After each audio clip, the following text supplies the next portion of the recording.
지난번 영상에서 보셨던 것은 우리가 기초에서부터 목조 뼈대까지 되어 있는 상태였습니다. 근데 지금 보시면 그 면에다가 기밀면을 OSB로 형성을 했고요. 거기에 기밀 테이프로 모든 기밀 작업을 완료했습니다. 그 다음에 시스템 창호가 부착이 되어 있고 그 위에 지금 단열재가 외단열로 부착되어 있는 상태입니다. 이따 이제 들어가 보시면 내부에 열애수 환기 장치에 대한 배관까지 지금 되어 있는 상태입니다. 지금 단열재가 지금 외부 노출돼가지고 비라든지 이런 거 맞으면은 좀 안 좋은 뭐 것도 있을 것 같은데 어떻습니까? 이제 우리 목구조로 패시브하우스를 지을 때 이제 비가 조금 변수인데요. 이제 뼈대를 지을 때는 비가 많이 온다거나 그러면은 이제 이렇게 비닐로 씌워놓거나 이제 그렇게 해야 되고요. 지금의 경우는 보시다시피 지붕에 지붕 판넬까지가 지금 마무리가 되어 있습니다. 그렇기 때문에 외부에 EPS가 지금 노출되어 있지만 비가 어느 정도 맞는다고 해도 또 비가 그치면 마르기 때문에 지금 상태에서는 이제 비로부터는 안전한 상태입니다. 지금 이 단계에서 가장 중요한 부분은 어떤 부분이죠? 이제 지금 일반적으로 보통 목구조로 패시브하우스 짓는다고 하시는 분들은 중간 단열을 쓰기 때문에 단열재가 밖에 노출되지 않거든요. 근데 우리의 경우는 완전히 외단열로 구성을 했습니다. 그러다 보니 창과 단열재가 만나는 부분의 그 틈이 저희들이 뭐 나름대로 잘 기밀하게 한다고 해도 혹시라도 비가 자주 들이치게 되면 방수에 문제가 생길 수 있거든요. 그래서 저희들은 스테인리스를 절곡해서 창호 주변에 삥 둘러서 후레싱을 감싸줬습니다. 그러면 방수로부터도 굉장히 유리하고요. 나중에 외부 마감재를 타일이나 스타코 같은 걸 할 때도 마무리를 짓기에 굉장히 유리한 구조가 됐거든요. 그래서 이런 부분들은 적용하시면 좋을 것 같습니다. 외단열하고 내단열하고 좀 어떻게 하면은 차이점이랄까요? 네. 패시브하우스에서 네. 그런 부분도 분명히 있을 것 같아요. 예. 이제 대체적으로 목구조에서는 이제 내단열보다는 중간 단열을 쓰고 있는데 특히 또 중간 단열을 글라스홀을 쓰고 있지 않습니까? 그러면 뭐 여러 번 말씀드렸다시피 내부로부터 열이 빠지면서 습기가 같이 벽을 통과해서 단열재가 있는 공간에서 결로점 12.6도 정도의 결로점이 생깁니다. 그러면 그 부분에 목재가 접해 있으면 목재가 썩거나 문제가 생깁니다. 그래서 저희들이 중간 단열은 여러모로 주의할 부분이 굉장히 많고요. 저희가 채택하고 있는 이 독일식 목구조의 경우는 완벽한 외단열로 모든 단열을 마친 상태이기 때문에 지붕과 벽과 바닥이 만나는 점에서도 유리하고요. 그리고 노점 온도도 건축물의 바깥에서 생기기 때문에 스키로부터도 우리 목조 뼈대가 뭐 썩는다거나 그런 부식되는 문제가 생기지 않습니다. 그래서 이 외단열 공법으로 하시면 여러모로 목조 주택도 뭐 100년 이상 오랫동안 수명을 유지할 수 있습니다. 지금 저희가 이제 1층 여기 주차장을 만들다 보니까 본의 아니게 이제 필로티를 만들었어요. 이제 패시브하우스에서 이렇게 필로티를 만들게 되면 주의할 부분이 많습니다. 이제 특히 이렇게 철 기둥을 세웠을 경우에 이 기둥하고 위에 패시브하우스 이 몸통이 만나는 이 부분이 열교로부터는 좀 취약합니다. 그래서 저희가 이제 열교를 완벽하게 없앨 수는 없었고 맞댔지만 최소한의 열교를 하기 위한 부분이 있었고 그 외에 단열재를 이렇게 충분히 내려줘서 감싸줬습니다. 그래서 우리가 열교가 생겼다 하더라도 단열재를 연장을 해서 좀 더 감싸주게 되면 이 부위에 대한 열교값이 줄어들거든요. 그래서 저희가 이제 이런 식으로 처리를 했고 측면은 EPS 마감 이제 단열재로 했고 이 아랫부분은 좀 성능이 높은 우레탄 보드를 사용했어요. 그래서 우레탄 보드가 충분한 단열 성능을 해주고 나서 여기다 마감을 또 저희가 정리를 할 것입니다. 예. 지난번에 우리 구독자 오셨을 때 질문한 것 중에 하나가 왜 이제 이게 덮어져 있어 놓으니까 왜 기초 벽면에 단열재가 안 되어 있냐 그랬거든요. 근데 이제 우리가 그때 말씀드리기를 XPS 단열재가 바닥에서 올라오다가 기초가 여기까지거든요. 근데 이만큼은 XPS를 안 했다 그랬어요, 저희가. 그 이유가 이제 XPS가 이만큼 올라가 있으면 마감을 할 때 드라이비트가 여기는 먹어요. 근데 여기 XPS는 드라이비트가 부착이 잘 안 되거든요. 그래서 저희가 이만큼을 떼놨죠. 그래서 이 벽면 EPS 단열재가 내림으로 해서 마감을 땅까지 하고 나중에 이게 되메어진다고 하면 이렇게 되메어져 버리면은 이제 벽면에 별도의 마감 비용이 별도로 들지 않는 그런 방식으로 하기 위해서 저희가 이렇게 시공을 했습니다. 지금 보니까 단열재 부착은 지금 네. 뭘로 지금 고정시킨 건가요? 예. 일반적으로 이 외단열을 한다고 하면 뭐 폼이나 본드를 써가지고 붙이는 방식으로 하는데 그러면 단열재가 벽면에 완벽하게 밀착되어 있을 수가 없습니다. 그래서 저희가 이제 안쪽에 가변형 투수 방수지를 취부한 상태에서 이 단열재를 넣고 이제 이 화스너를 썼어요. 이제 이 화스너가 이렇게 생겼거든요. 이제 이렇게 생겼는데 여기에 이제 이 나사못이 들어있죠. 그래서 이것을 이게 꽂은 다음에 여기다 꽂은 다음에 이제 여기서 드라이버로 이렇게 박으면 이게 나와요. 쭉. 그래서 안쪽에 있는 목재에 이게 고정이 됩니다. 그러고 나서 속에 이제 구멍이 생기겠죠. 그 부분을 이렇게 폼으로 이렇게 쭉 충진해서 열교를 차단하는 이런 방식으로 단열재를 붙였고요. 이걸 여러 개 붙여야지만이 외벽에다 타일을 붙이신 분도 있거든요. 그랬을 때 이 단열재가 떨어지지 않게 완벽하게 고정이 됩니다. 그래서 이렇게 충분하게 이 화스너 고정을 해주셔야 됩니다. 이게 구름솜이라고 부르는 이제 캐시멜롱인가 뭐 하여튼 솜이에요. 인공 솜입니다. 이 솜을 이제 넓은 공간은 우레탄 폼을 충진하면 되지만 틈이 아주 좁은 데 있어요. 이렇게 그러면 이 폼이 좀 다 들어가기 어렵지 않습니까? 그래서 이것을 이렇게 끼워 넣습니다. 이런 식으로 이렇게 끼워 넣는데 넣을 때 이게 단열재가 지금 200mm이기 때문에 안쪽부터 끼워서 이렇게 나오는 방식으로 이렇게 해야 돼요.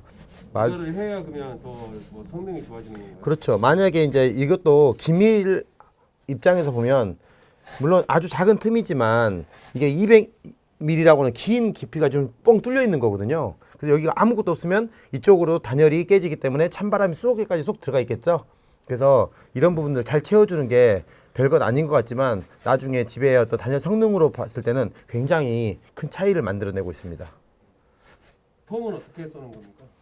이제 우레탄 폼의 경우는 이렇게 넓은데 이제 잘 흔들어서 이렇게 간격이 넓은 데는 이 폼을 쏠 때도 입구에서 이렇게 쭉 쏴버리면 안 됩니다. 깊이 박아 넣어서 이렇게 싸면서 나와야 돼요. 그 다음에 또 촘촘한 간격으로 이런 식으로 이렇게 나오죠. 그 다음에 이렇게 이런 식으로 쏘고 보통 그 대충 하시는 분들 보면 입구만 이렇게 그냥 이렇게 쭉 이런 식으로 쏴버리거든요. 네, 그렇게 쏴버리면 안 됩니다. 반드시 안쪽부터 쏴야 되고 저희들이 가끔씩 검측을 하러 갈 때도 안쪽까지 돼 있는지 그걸 확인하는 거예요. 겉에 육안으로 보는 게 아니고 내부까지 속까지 잘 채워져서 했는지 랜덤으로 이렇게 체크를 하는 것이죠. 지금 이제 외피 공사가 다 거의 끝났고 내부 인테리어 공사를 하고 있는 중입니다. 이제 우리 공사비 중에서 상당 부분 차지하는 게 이제 인테리어를 어떻게 할 거냐의 문제인데요. 저희 같은 경우는 이제 이 9mm 자작나무 합판 한 장으로 인테리어를 지금 끝내가고 있는 중입니다. 그래서 저희가 이제 외 단열을 하다 보니까 목조 스터드 사이사이에 이렇게 공간이 생깁니다. 이런 공간이 설비층으로도 쓰이고 또 이렇게 여기는 아주 공방이다 보니까 이렇게 포켓 선반 같은 걸 만들 수 있는 이런 공간도 생겨요. 또는 뭐 때로는 책꽂이를 쓸 수도 있고요. 어떤 경우는 문을 닫아서 수납 공간 쓸 수도 있고. 그래서 우리가 이러한 외단열로 함으로 인해서 공간 활용을 극대화할 수 있다는 이런 장점도 있습니다. 그러니까 그만큼 부피가 안 줄어들겠네요. 그러면 공간을 했으면 더 좋아지겠네요. 그렇죠. 우리가 이제 그 건축 면적을 산정함에 있어서도 이 벽체의 중심으로 면적을 산정하게 되어 있는데 외부의 단열재가 얼마가 두껍게 들어가든 면적은 줄어들지 않고 그 벽체 중심 그 공간마저도 우리가 수납이랄지 활용 공간을 쓸 수 있기 때문에 공간 활용을 아주 극대화할 수 있다는 것이 저희들 이 독일식 목구조의 장점이라고 할 수 있습니다. 지금 이제 천정을 보시면 이쪽은 깨끗하게 목구조만 노출이 되어 있고 좀 이쪽 그 주변부 이쪽에는 전기 배관, 통신 배관, 설비 배관, 에어컨 배관, 또 열외수 환기 장치 배관들이 이렇게 집중되어 있습니다. 이렇게 한 이유가 전체적인 공사비를 줄이는 여러 가지 중에 하나가 천정 마감 공사를 안 하는 것도 도움이 되거든요. 그래서 최대한 넓은 부분을 노출로 그대로 쓰고요. 나머지 꼭 필요한 부분만 설비 공간을 주기 위해서 저희가 이렇게 디자인을 했습니다. 지금 이제 화장실 들어가는 전실 옆에 이 공간이 1층에 열외수 환기장치실이거든요. 근데 여기서 배관을 굉장히 짧게 설계하는 것이 또 공사비를 절감하는 데 중요합니다. 그래서 이곳에서 1층에 저쪽에 급기, 그 다음에 주방 영역에서 흡기 빨아들이는 거, 그리고 화장실 쪽에 흡기. 그래서 아주 짧게 배관을 구성하기 위해서 이쪽에 모든 환기장치 배관을 집합시켰습니다. 그래서 굉장히 저렴한 비용으로 환기 설비를 할 수 있고요. 이제 보시면 이 파란색과 저 회색으로 된 저 굵은 배관이 보이는데 저것은 외부 공기가 들어오고 실내 공기가 외부로 나가는 두 개의 배관입니다. 이 부분에 대해서는 반드시 불투습 단열재, 저희는 이제 부틸 고무라고 하는 불투습 단열재를 아주 30mm 이상 두껍게 틈틈이 감싸야 돼요. 안 그러면 저기서 이제 겨울철에 결로가 맺혀서 물이 떨어지는 문제가 생기거든요. 그래서 저런 부분들을 잘 감싸야 되고, 외기와 또 배기를 구분하기 위해서 우리가 이 카바링 테이프를 파란색과 회색으로 구분을 해서 저희들이 작업을 해놨습니다. 그 지난번에 말씀하실 때는 그 단열재 사이에는 아니면 백체 사이에는 네. 단열재를 사용 안 하신다고 했잖아요. 그렇죠. 지금 보니까 여기는 지금 사용이 된 것 같아요. 예, 이게 어떤 맞아요. 용도로 지금 사용되는 거예요? 네네. 저희가 이제 목조 건축의 경우는 콘크리트에 비해서 아무래도 이제 소음, 방음 이 문제가 조금 취약한 부분이 있거든요. 그래서 이제 다른 공간들은 외단열이 돼 있기 때문에 저는 특별하게 흡음을 할 필요는 없는데, 여기가 이제 화장실이거든요. 화장실은 이제 내부의 소음이 바깥으로 새 나올 수 있는 부분이 있기 때문에 저희가 이제 이거 글라스 울리게 단열재로도 쓰지만 저희가 이것은 흡음 목적으로 지금 썼고요. 이제 또 남자 여자 그 사이에 이 벽에도 써야 되고, 그래서 화장실은 삥 눌러서 그다음에 윗면까지 이렇게 이런 글라스울과 같은 흡음을 할 수 있는 재료를 해주면 좋고, 물론 여기 석고보드랄지 이것을 2겹 이상 해주면 또 굉장히 방음에는 크게 도움이 됩니다. 그 지난 말씀할 때 이렇게 가운데 썼을 때는 막 결로라든지 이런 문제가 네. 발생한다고 그렇- 분명히 말씀하셨는데 네. 그런 문제는 없습니까? 그렇죠. 저희가 이제 건축물의 외피라고 불리우는 외벽 쪽에다가 이런 글라스울 단열재를 중간에다 넣게 되면 단열 어떤 결로 지점에 따라서 이런 부분에서 결로가 맺힐 수 있는 확률이 있어요. 그러나 이 벽은 지금 이제 실내에 있는 칸막이 벽입니다. 이 칸막이 벽에는 이런 단열재를 쓴다고 해서 결로 문제 생기거나 그러진 않습니다. 창호 설치할 때 지금 단열이라든지 이런 네. 좀 중요 부분도 있을 것 같아요. 그렇죠. 자, 이거 보여드리면 저희가 이제 창호가 부착된 부분이 이제 밖에 제가 후레싱을 해서 그러면 이게 단열재 부분입니다. 그리고 안쪽에 이 창호가 설치가 되어 있는데요. 콘크리트의 경우는 이 창호 프로파일이 단열재 쪽으로 이렇게 밀어져서 설치가 돼야 되고요. 이 건축물은 목조 건축물이기 때문에 목조면에다가 그대로 설치하면 됩니다. 이제 창호를 재실 때 이 전체적인 치수를 이 개구부에서 약간 저렇게 손가락 하나 정도 들어갈 수 있는 정도로 약간 적게 주문해야지 고정을 하고 그 사이를 이렇게 폼으로 충진합니다. 이 폼은 반드시 수성 연질 폼을 사용하셔야 돼요. 그래야지 나중에 이게 건축물이 이렇게 움직일 수 있거든요. 수축 팽창. 그럴 때 이 폼이 줄었다 늘었다 이런 완충 작용을 할 수 있습니다. 수성 연질 폼을 사용하시고 안쪽까지 깊숙하게 다 채우셔야 됩니다. 앞에만 입구만 이렇게 막으면 안 되고요. 이제 그런 다음에 바깥의 면에다가 이제 가변형 여기는 이제 투습 방수지라고 하는 테이프를 처리했습니다. 그렇게 해서 방수와 또 기미를 외부에서 잡았고요. 이제 그렇게 해서 잘 설치가 되어 있는 상태입니다. 네, 구독자분들이 이렇게 네. 뭐 창호 네. 안 들어오게 하는 방법이라든지 이런 거 많이 맞아요. 질문하셨는데 네. 이거 어떻게 뭐 대부분 이제 집을 짓고 나서 경사지붕을 하면 지붕 쪽에서 물이 셀 일은 없습니다. 대부분 어딘가 물이 샜다 그러면 창호 주변이 대부분이거든요.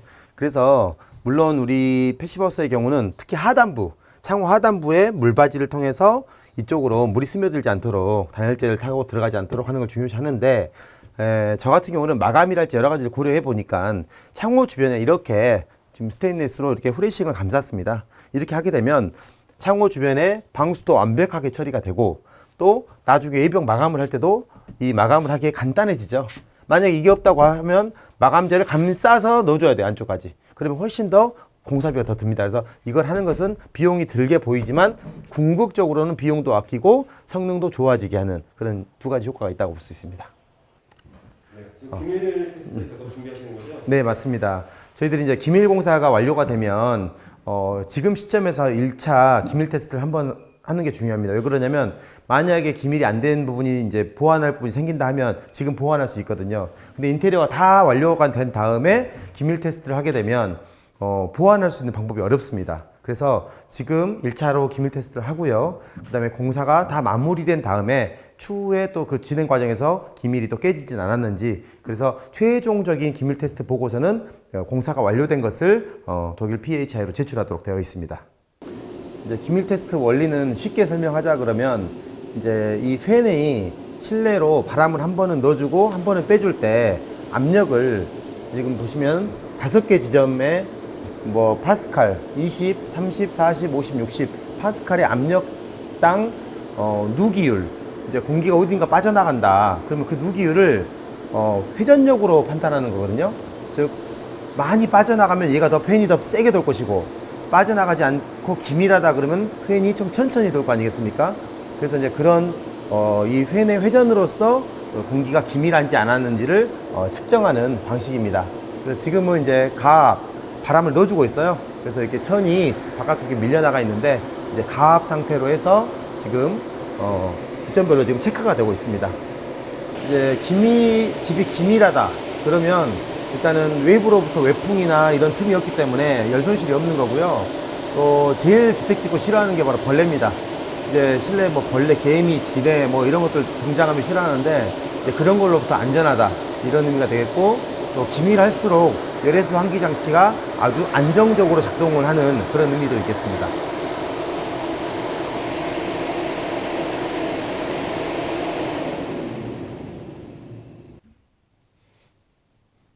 시킨 대로 0.24. 지금 이제 보시면 이제 방금 테스트한 결과는 자동 연산에 따라서 0.24라고 하는 값이 나왔어요. 0.6 이하이기 때문에 0.24 정도 나오면 굉장히 기밀이 잘 되어 있다, 기밀 공사 잘 됐다, 이것을 의미하겠습니다. 한국에도 어떤 패시브하우스 기준이 있고 그러는데 이러한 테스트 과정이 거치나요? 이제 기밀 테스트는 사실 패시브하우스를 짓는다고 하면 반드시 해야 될 절차입니다. 아무리 우리가 집을 단열재를 잘 썼더라도 기밀하지가 않거나 기밀을 확실히 모른다고 하면 나중에 그쪽으로 인한 문제가 생기거든요.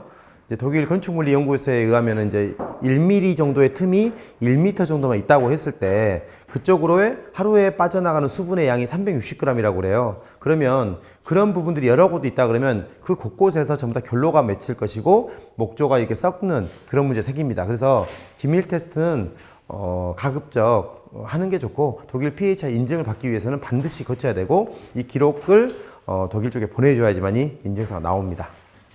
공정 일정은 어떻게 되죠? 네, 이제 저희가 다음 주부터는 이제 내부 인테리어가 또 추가적으로 와서 이제 계속 한 2주 정도 진행할 계획이고요. 외관 경우도 이제 드라이비트 저희가 이제 스타코 마감을 할 거니까 외관도 다음 주 수요일부터 일정이 잡혀 있습니다. 이제 그 이후에 이제 뭐 세세한 내부 화장실이랄지 그런 구체적인 이런 마감들이 이제 차차 진행되면 앞으로 한 달 정도? 제 생각에 한 달 정도면은 거의 큰 공사들은 다 마무리될 걸로 보고 있습니다. 이제 완공되면 네. 구독자분들 지난번에 한 20분? 네. 20분 정도 좀 이번에는 그렇게 많나? 그러면 언제쯤 것 같습니다? 네. 지금 구독자를 초청해서 저희들이 한번 집들이 행사처럼 이렇게 한번 안내도 해드리고 해보고 싶은데, 제 생각에는 한 1월 정도가 어떨까 싶거든요. 지금 12월은 아무래도 마무리하고 또 준비 작업 하니까 뭐 어차피 다 마무리된 다음에 1월 정도에 한번 그런 시간을 가져보면 어떨까 생각합니다. 한 20분 정도? 네. 뭐 그때 오시면은 뭐 다양하게 또 그러면 구경할 수 있겠네요. 그러죠. 이제 그때 오신다 하면 이제 어느 정도 각각 공간마다 그 특색이랄지 마감 자재 그리고 어떤 가구 배치 이런 것까지 해서 뭐 우리가 주택 박람회 가게 되면 여러 가지 샘플 하우스 보듯이 여기 오면 이제 다양한 재료와 마감 자재와 이런 또 인테리어 연출이랄지 조명 이제 이런 것들도 같이 보실 수 있을 것 같습니다.